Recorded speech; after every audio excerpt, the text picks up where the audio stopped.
Did Lamar Jackson show off a body transformation at the first day of Baltimore Ravens voluntary offseason workouts? And if so, what does it mean? All that and much more come up next during this episode of Locked On Ravens.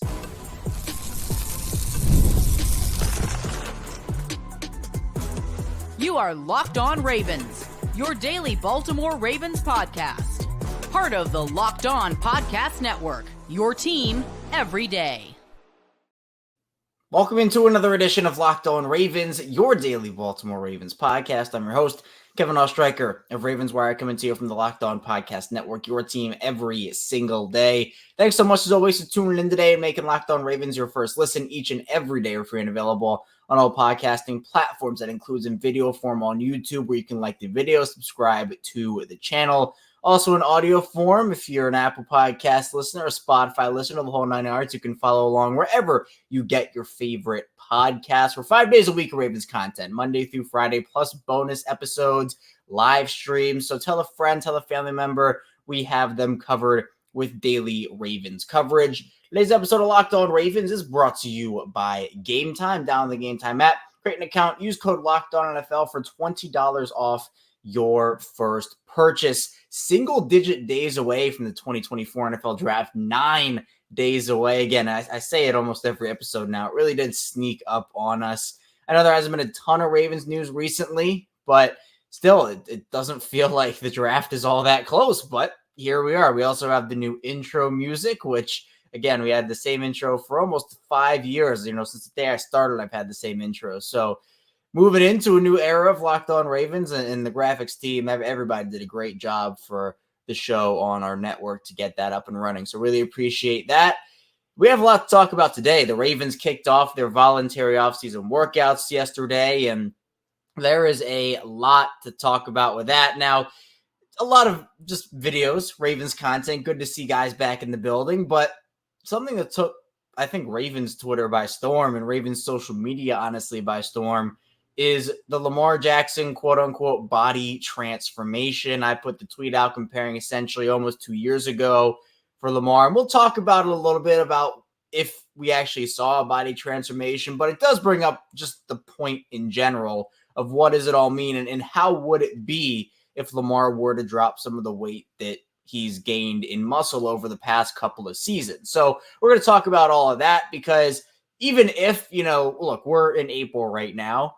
When September comes, that's where we're going to judge more on that being Lamar's look and that being Lamar's body. But we will have the conversation about what it could all mean. Then we'll get just into the offseason workouts in general. Who was there? What does it mean? Kind of taking a look back on what the last year has been for the Ravens and what we were talking about last offseason with offseason workouts. And then more draft controversy for the Ravens. Not necessarily news, but just in terms of opinions, in terms of positions of need, who the Ravens should draft. So we got a lot to dive into today on the show. So let's talk about it. Lamar Jackson goes to the castle. The Ravens do the videos of everybody walking into the building for the first time. Felt really good to see guys just coming into the building and having that Ravens content back, even though we are still a few months away, right, from Ravens football coming back fully. It felt nice to get that content back on the timeline, on social media, wherever you were watching it. And the big point was Lamar Jackson looked skinnier, looked like he dropped some weight. There was the transformation of him. And we know Lamar Jackson bulked up, and he has bulked up over the course of the last couple of seasons, adding muscle. And it's kind of, I don't want to say it sapped all of his speed, but it did sap a little bit of it, where he was still elusive, still quick, still fast, still one of the fastest ball carriers in the league when it comes to when he tucks and runs the ball, when he opts to run the ball. Yeah, good luck catching him. But it wasn't the early career Lamar Jackson where he was a lot more skinny and he was able to kind of do some things. And again, the fact that he put on muscle didn't necessarily say, oh, okay, well, he's easy to catch now. But I think a lot of people were like, oh, Lamar got caught from behind here, he got caught from behind there. It wasn't this massive difference, but there was a little bit here and a little bit there. Now you see this picture, and from the looks of it, it did look like Lamar dropped some weight. There are some videos put out of Lamar, and it looked like he dropped some weight as well. Now this is April right now, right? I think, as I talked about, I'll put a lot more stock into the pictures of Lamar and what he looks like and what his body is when we get to July and August and obviously September when the season starts. But it does beg the question of, well, what if Lamar were to go that route fully? And that's what we are going to see, where maybe Lamar says, yeah, you know what? This team has Derrick Henry now. I can drop some weight because we have the big bruiser in Derrick Henry. So Lamar goes back to his 2019 type body, where it did take him a couple of years to bulk up to what he was. And I think it was necessary at the time for him to do that. I think it was a good decision. But look, if he's going elusive, skinny Lamar mode again, I think this is the time to do it when you have that bruising back in Derrick Henry. And maybe we're going to see a Lamar that, again, maybe won't get caught a couple times. Or I think we saw even I think the one example that sticks out to me the most, and I don't know if this is maybe what you think about as well, if you're listening or watching to the show today, but the one in the AFC Championship game where I think he got behind, it was that 4th and 1 player, 4th and inches. And he essentially had green grass in front of him. The line blocked great. And I think it was L'Jarius Sneed, if I'm not mistaken, but he couldn't get past L'Jarius Sneed, or he slowed up and didn't trust his speed. So I think Lamar's matured a lot since 2019, right? I think him being in the league, him being around the game and just seeing things, going through experiences, his mindset is a lot different than it was in 2019. And look, you can say, oh, well, he was so much better, when he was skinny versus when he bulked up with muscle. But he won an MVP when he was skinny, and he won an MVP when he was bulked up. He's done it both ways. I don't think he's a worse player if he decides to bulk up before the season starts, or if he decides to lose some of the weight and get a little skinnier. But either way, we know Lamar with the ball in his hands is one of the most electrifying players, if not the most electrifying player in this league. Either way, when you talk about bulking up, he's not doing it to lose that speed. It's just a matter of, I think, what was needed at the time over the course of the last couple of seasons. But I think it'd be really cool to kind of see Lamar go back to what he was in 2019. Now, 2018, he was very, very, very skinny. Definitely needed to bulk up. But I think with the offseason plan, he has a great team around him. He's going to do what's best for him. I think he's gotten also a lot better since 2018 and, even 2019 to an extent of just ducking out of bounds instead of trying to get that extra yard. And I think that was something for a lot of people where that's where they wanted him to bulk up too, because, if he's taking those extra hits, you really gotta bulk up to make sure you can take those hits. But now with Derrick Henry in the fold, with his, he's matured over the course of the last 4 years, it's going to be interesting to see how everything's kind of handled in that way. And again, he looked skinny in the picture, but could have just been angles, could have been light. I saw a couple of comments about that, which is valid. I mean, it is valid based off of the pictures, but then we saw the videos. But I think it's exciting to kind of think about Lamar in that elusive. And I'm not trying to make it sound like, oh, he was only elusive back in 2018 and 2019. No, he's been elusive his entire career. He's been shifty and speedy and whatever you want to say. He has had that about him his entire career. It's just been a bit different over the last few seasons. Either way, he's still going to be Lamar Jackson. I think the way that he could, it's almost like, mindset he has now, plus that 2018, 2019, shave off some of that weight. I think a lot of people, the consensus at least I saw, is a lot of people are super excited about that. Coming up, though, in the second part of the show, we'll talk a bit more about the offseason workouts beginning, what that means for the Ravens, who was there, and a lot more. Stay tuned. We got a lot to get to on the show. First, this show is sponsored by BetterHelp. How's your social battery right now? Are you drained? Are you bursting with energy? There could be a lot of reasons why it's at a certain level. Maybe you're less social in the winter. I know I am. Personally, I'm a much happier person when it's warmer out. And it can be easy to ignore a social battery and spread ourselves thin, especially with social gatherings picking up after the winter. What's the right amount of socializing for you? And how do you recharge? Maybe you thrive around people. Maybe you need some more alone time. Therapy can give you self-awareness to build a social life that doesn't drain your battery. Therapy has so many different benefits. whether it's learning positive coping skills, how to set boundaries, it can empower you to become the best version of yourself. And it isn't just for those who've experienced major trauma, it's for everyone. If you're thinking of starting therapy, give BetterHelp a try. It's entirely online, designed to be convenient, flexible, and suited to your schedule. All you have to do is fill out a brief questionnaire, get matched with a licensed therapist, and switch therapists anytime for no additional charge. Find your social sweet spot with BetterHelp. Visit BetterHelp.com/lockedon today to get 10% off your first month. That's BetterHelp, HELP.com/lockedon.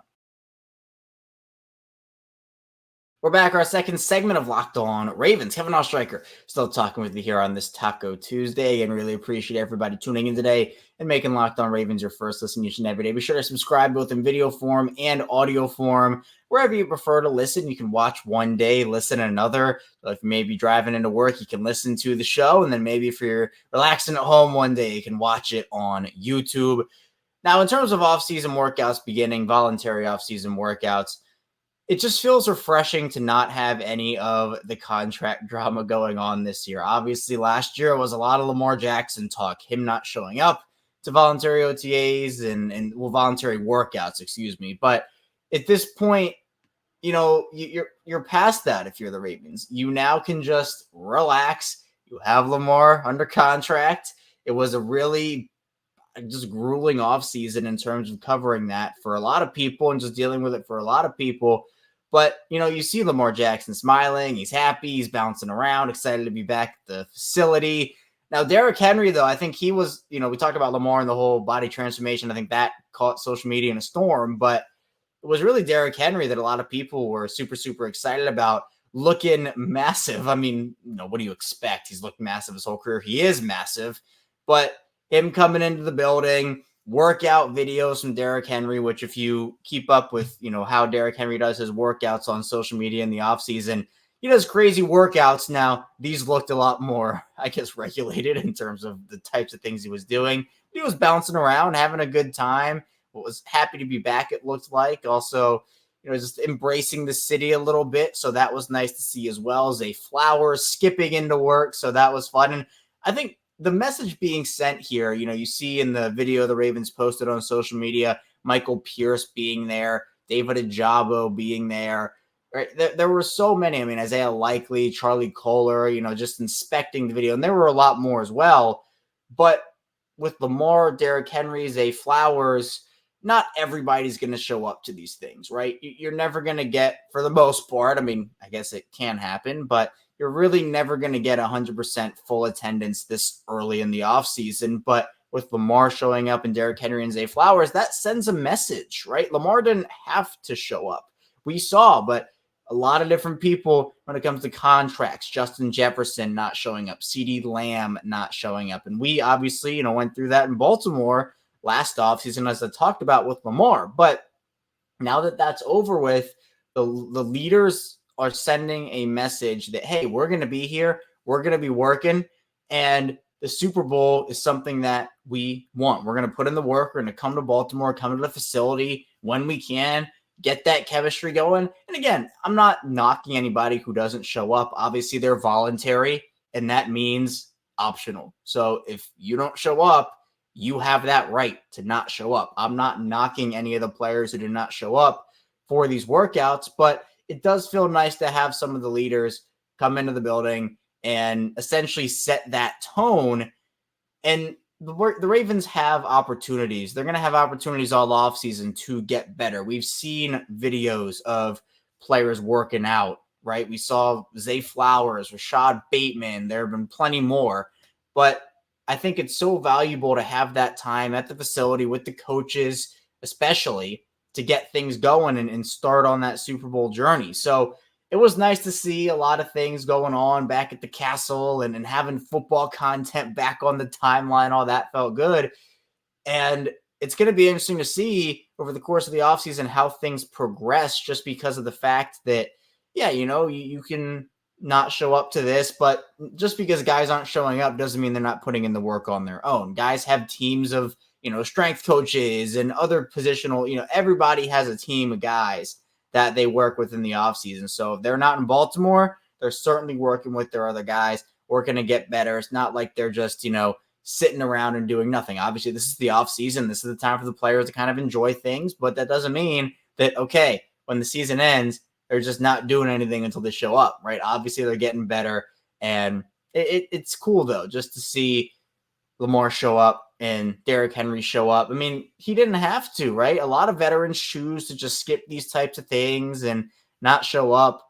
But the Ravens leaders did, and that's a big step. Not that, I would expect anything less, but it was nice to see it happening. So offseason workouts again this week. Draft is in 9 days. A lot of interesting things going on in Baltimore right now because free agency's kind of been a little bit, after Derrick Henry, it's been a little bit of a lull. They've obviously re-signed some guys, but the draft is the next big opportunity for them to add to this team. And coming up in the final part of the show, we're going to be talking a lot about the draft controversy, who the Ravens should pick, positions of need. That's kind of fluctuated, but relatively stayed the same. So we have lots to talk about here coming up on Locked On Ravens. Don't go anywhere. First, this show is brought to you by GameTime. There have been a bunch of frustrating ticket buying experiences I've had in my life, especially for MLB games. Sometimes I wasn't sure if the seats were good. Sometimes I couldn't find last-minute tickets. Other times there were just no good deals at all.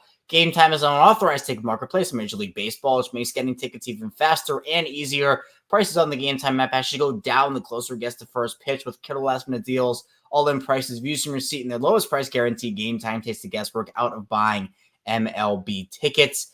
And on the GameTime app, obviously in Baltimore, the Orioles, they're in the middle of a series with the Twins right now. So you can go to GameTime, try to find tickets for that. Also, concerts in the Baltimore area, really exciting, everything that's going on as well. So you can go to GameTime, browse there for those concerts as well. For me, I'd love to get down for a game soon. I went to opening day. That was awesome. But I'm going to try to get down to the yard a lot more this year using GameTime. And the app is really great. They have last-minute deals. You can save up to 60% off buying last minutes for sports, concerts, comedy, theater, and more. Plus, with flash deals, zone deals, all-in pricing, seat views, lowest price guarantee, GameTime ticket coverage as well.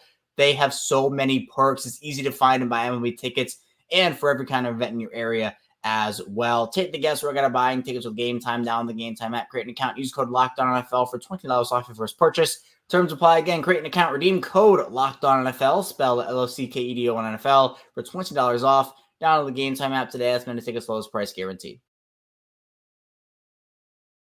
We're back. Our final segment of Locked On Ravens. Kevin Oestreicher still here with you on this Tuesday. As always, again, really appreciate it for you tuning in today and making Locked On Ravens your first listen each and every day. We're going to be doing a lot for draft week coming up. We're going to have some special guests on, hopefully. And, of course, we're going to be covering the draft all 3 days. So we'll have bonus episodes. We'll do live streams directly after the draft. You can turn notifications on YouTube for those. But if you do miss them live, they'll be available to replay both in video form and audio form. So it's exciting. The draft is a time that the Ravens love. Obviously, there's a lot of content and a lot of players. We've been talking about mock draft Mondays for the last couple months, and now we only have one more left. It'll be our final one. So it's going to be interesting to see how it all unfolds because it's never what you imagine, right? The board, you can maybe predict the first couple of picks. Obviously, Caleb Williams probably going number 1 to Chicago. Feels like that is pretty set in stone. But we're going to see where the mock draft simulators, of course, the randomness kind of gives you an idea of no two things are going to be the same. But when it comes to the draft board, there are always players that go a lot earlier than expected. Those players that have the unexplainable falls. A couple of years ago, obviously, the Kyle Hamilton one was the one that was the big one, and the Ravens were the beneficiaries of that. Now, there's been controversy all up and down. And again, this is nothing like news. There's no Ravens quote-unquote draft controversy where something's happening with the team. But in terms of opinions of who the Ravens should draft, what positions the Ravens should draft, what order should the Ravens draft, there has been plenty of controversy. So we'll talk about it a little bit more. I think, with us being 9 days away from the draft, we should, talk about the draft a little bit each episode. So we're going to. If, you haven't tuned into our shows recently, I have talked about the Ravens' needs as being offensive line, pretty by far and away clear-cut number 1. Feels like a lot of people share that sentiment, but it turns into, well, what if some of these guys aren't necessarily available? Are you reaching for a guy? if you're at 30 and all of these players are gone that you have on your board if you're Baltimore, is offensive line a big enough need for you to reach for a second round prospect in the first round at the risk of him not being there? Because with it's any position, it's not just offensive line or tackle or whatever you want to say. If there are all these players that go super early, obviously that pushes everybody up the board a little bit. So it's a balance there, but the Ravens have been a successful organization using the best player available strategy.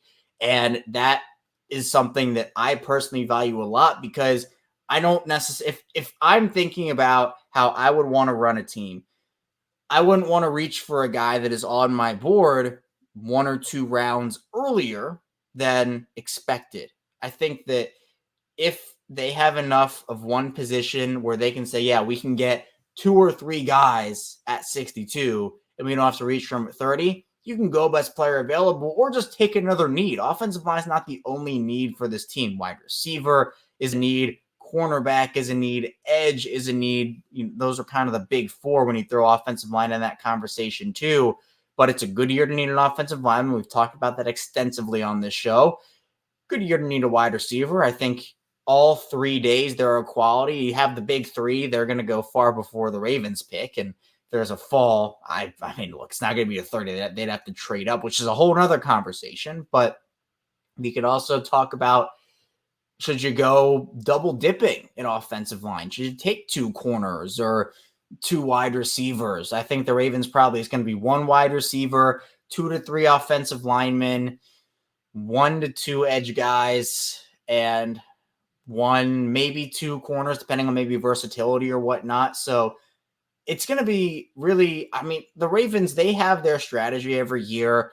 They love to move up and down the draft board. They obviously didn't do it a ton last year. They traded back into the 7th round to get Andrew Voorhees, but didn't really necessarily move. They have 9 picks this year. I would expect them to try to trade back at least once, but then that takes us to the other point of the conversation, which is, should they trade up? Should they trade back? Should they stay put? There's an argument for all 3, because I think when you talk about what happened with Kyle Hamilton a couple of years ago, once he hit 10, I was like, oh, there's no way he falls to 14. Like, go make that move up and take him, because the fall, again, is unexplainable. Now, luckily, he still fell to 14. It was kind of a risk, I guess, but there was that huge run on wide receivers. The Eagles straight ahead of Baltimore. I for sure thought that was for Hamilton. Ended up being for Jordan Davis, and Baltimore is the beneficiary.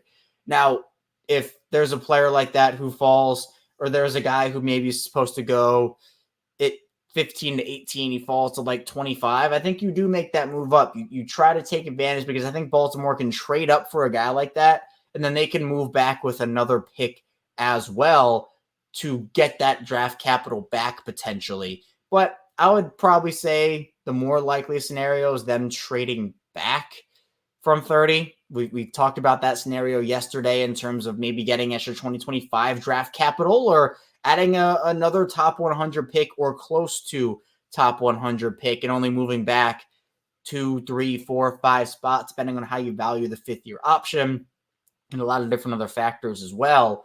But to me, it feels more likely they do that. It feels like with the post rookie contract, Lamar Jackson, with Lamar being on his big deal, with these other big contracts coming down the pipeline, there are reasons for the Ravens to want to have as many swings as possible in the draft, something Eric DeCosta has been very vocal about before. So would not shock me if that's the route that Baltimore ends up going, but we're going to see, because they have a lot of needs still to fill. They have a lot of roster holes still to fill. The draft is obviously a great way to go and do that, but I also expect an uptick in free agent activity from them once this whole thing happens, because the compensatory pick deadline will come and go at that point a couple days after, and then the Ravens can really get to work and feel out, well, if they only got 1 corner, but they feel like they need another one, they can. But if they draft 2, then maybe they say, all right, we're done with corner. So the draft will dictate a lot of how the offseason, or how the rest of the offseason goes for the Ravens. I'm really excited to see how it all pans out for them. That's all I have for you here today, though, on Locked On Ravens. Thank you so much for tuning in to the show. Be sure to subscribe, follow along, video form and audio form. Coming up tomorrow, more Ravens content. As always, stay tuned. I'll see you right back here tomorrow on Locked On Ravens.